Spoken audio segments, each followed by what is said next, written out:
Les gestes sont les mêmes. Sélectionner précisément les médicaments demandés, vérifier les dosages. Sauf qu'au lieu d'être vendus au comptoir d'une pharmacie, ces boîtes seront expédiées par la poste à des clients en France ou ailleurs dans le monde. C'est 5 d'Athlon, ça a été vérifié par Martine et ça part c'est un monsieur qui a commandé d'Haïti. Depuis 2 ans, cette boutique parisienne fait partie des 300 officines françaises ayant un site internet reconnu. Elle peut donc vendre officiellement des médicaments, un encadrement et un gage de sécurité pour les consommateurs. Une fois que la commande est passée, la commande est préparée, puis vérifiée par un pharmacien.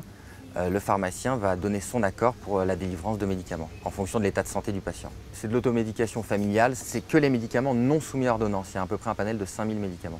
Pour limiter les doutes, la plupart des sites affichent clairement ce logo d'un simple clic. Vous pouvez donc vérifier auprès de l'ordre des pharmaciens que l'enseigne est reconnue. Un réflexe à avoir, car les offres illégales sont très nombreuses sur Internet. En quelques secondes, il est possible de trouver des traitements, du paracétamol au Viagra, des dizaines de sites, souvent étrangers, qui offrent des prix cassés. Seul problème, derrière les offres alléchantes, impossible d'être sûr de ce qui se trouve dans les boîtes.